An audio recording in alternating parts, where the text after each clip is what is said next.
I want to ask you, like, you are recognized as a global leader of tomorrow, and we have. Tomorrow came and went. But you are a progressive leader who is also an author who has penned down over 26 books, and we really appreciate your creative ability. At the same time, we appreciate your compassion. For example, you just recently displayed the Ernst & Young employee who committed suicide for being overworked. She did not commit suicide. She died of a heart attack from sheer stress and overwork. She did not commit suicide. There is no allegation of suicide. Okay, so thanks for clarifying. Actually, since you went to her home and you, yeah. So tell us a little more about how is the experience from your own state of Kerala, and how do you see India as being influential, if not today, then tomorrow, or when?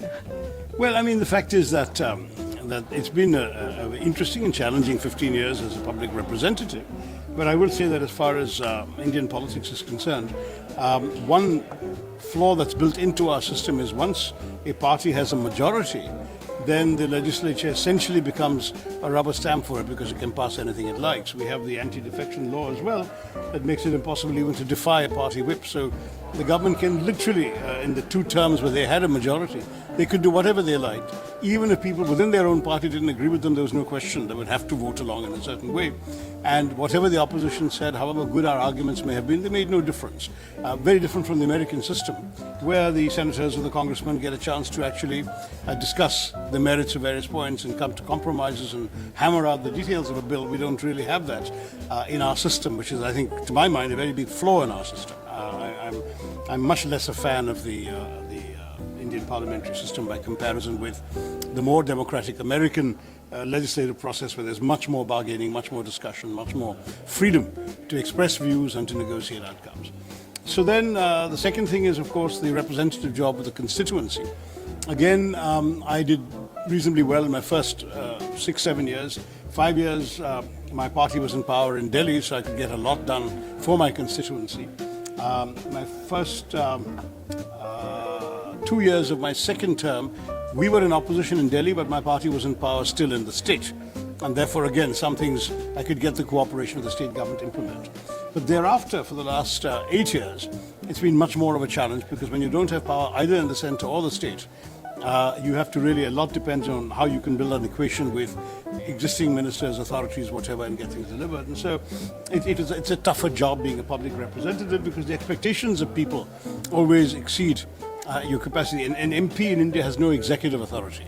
You only have a role in the legislature and your role in persuading and articulating and standing up for certain principles and values, but you can't decide or implement anything. And that is something that most ordinary voters don't understand. They say, we voted for this guy, why can't he get that road fixed? Or why can't, that drain be unclogged for us? Not my job, sorry, but you can't say that to people. You've got to somehow go and talk to somebody else's job it is and get them to do it. So true. But how do you find time to be so creative? I don't sleep enough is the short answer.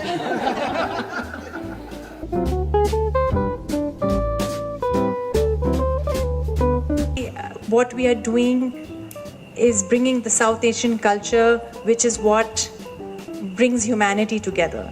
So thank you, and let's stay together and bring the rising tide. Thank you. The theme this year is plurality and community, which celebrates the richness of diversity and the beautiful shared experiences that unite us. Something extremely relevant for today. So I want to ask you, what is the most pressing issue for you right now as a parliamentarian, and you being associated again with the Ministry of External Affairs, and also how is your overall experience at Salafest? Well, the first duty of any parliamentarian is to their own constituency, and so I need to see what I can extract from the government, as it were, for my constituency, and see the development of Thiruvananthapuram. That's a very major issue for me, and every MP works principally and first and foremost with that. Secondly, I have the privilege of having a voice in national affairs, and I try and keep that up. And thirdly, there is the international component that comes with my present once again resumed role as chairman of the External Affairs Committee. And there, obviously, India's national interests, I've often said, when I was chairman last time, I made it a point to stress that there's no such thing as a Congress foreign policy or a BJP foreign policy. There's Indian foreign policy and Indian national interests, and my job and that of the government is the same, to look out for Indian national interests. So that's something that I hope we will continue doing. But I think it would be unwise of me to now start speculating on the future. We have to be keeping a close eye on all circumstances in and outside the country, and then see how we can move forward with them. And how about Salafest? Like, how are you finding it? You know, it's my first appearance here, and I'm looking forward to interacting with the audience. I gather mine is going to be the closing session. But everything I've picked up from the other sessions that people have attended has been very positive. There's a lot of enthusiasm. People seem to be very, very happy with such an occasion taking place here. And I've been getting messages, very enthusiastic comments about many of the events around. So you're finding it interesting and insightful Very from much. literature point of view. Well, yes, of course. I certainly hope so, yeah. I think more important what the audience wants.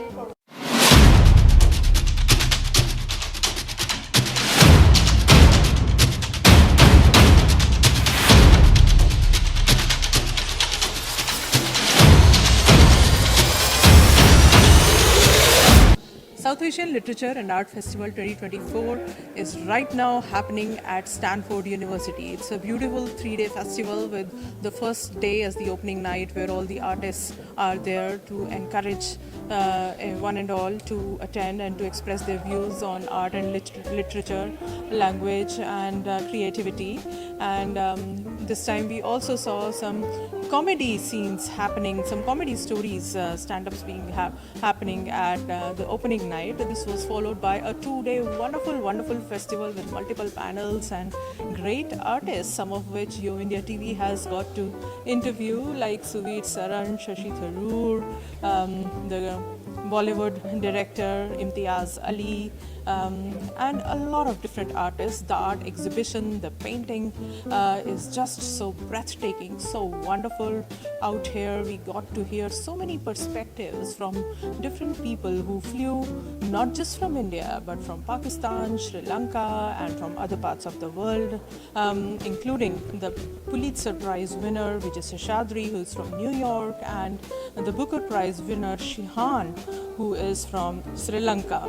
So all in all, this is an amalgamation and a potpourri of diverse literary views and sentiments that are in our hearts due to different political and socio-economic scenarios that we as a community has been going through. So worth a watch, worth a attend as well if you haven't attended.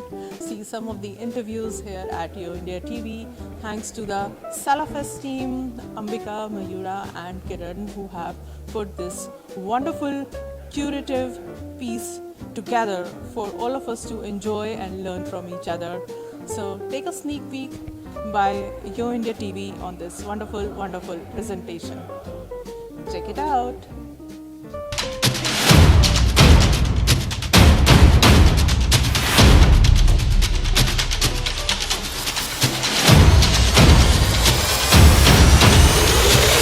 Good morning. Vijay Seshadri is right here with us at Sela Festival 2024. As you know, South Asian Literature and Art Festival 2024 is showcasing very prestigious and renowned authors, cinematographers, painters and whatnot. And Vijay Seshadri, as most of you may already be knowing, is a Pulitzer Prize winning poet.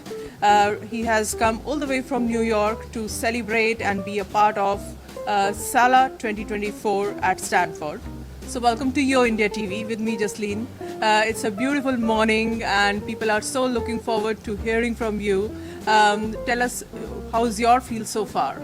I am really looking forward to these next 2 days. The program is wonderful, it's various, it's extraordinary. We have tremendous luminaries and all sorts of fascinating panels. And it's taking place on this beautiful Stanford campus in California sunshine.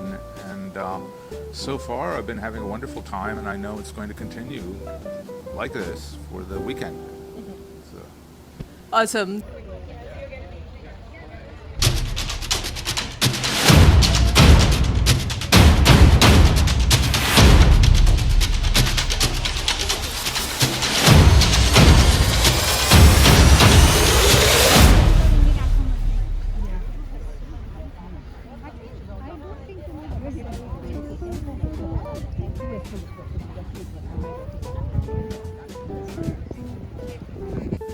Namaskar, we are at South Asian Literature and Art Festival 2024.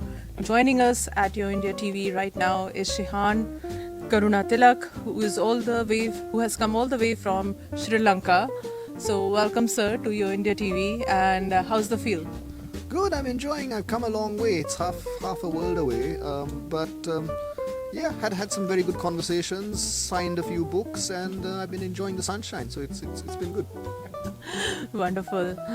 नगाड़ा नगाड़ा नगाड़ा बजा. जी हाँ, नगाड़ा बजाने का इस समय यूएसए में आ गया है क्योंकि इम्तियाज अली पधारे हुए हैं यूएसए में. He is at a great Sala Film Festival, South Asian Literature and Art Festival 2024 at Stanford. Welcome, Imtiaz, to Yo India TV. Thank you. It's a really great occasion to be seeing you, meeting you in person. How's your feel in the Bay Area? I've been to the Bay Area a long time back to shoot Love Aajkal many years back with Saif and yeah, but Deepika wasn't here, only Saif was shooting over here. So Bay Area also has a lot of my friends because they are all techies, and so I sometimes come in between. And this area is very, I feel very pretty, very beautiful. I often take the drive from the Highway 1 drive from LA to SF, and that's very interesting as well and very beautiful. So very happy to be here. It's sunny and it's chill at night, and very happy to be here actually. And yesterday there was the grand reception of the Sala Festival at Stanford University, and I met some very incredible people. I think I'm very excited to be here. As you can see, I'm talking so much. And really, I am the festival director, and my place is behind the scene and not here in front of the stage. And this stage fright, I have Imtiaz Ali to really thank for.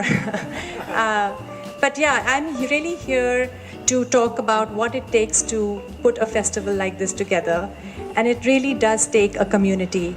And I thank Stanford for coming to us and saying, come to Stanford. We are really honored and touched to be here in this really amazing place. We are sharing the space with Biden, I'm told, on the other side of Stanford University.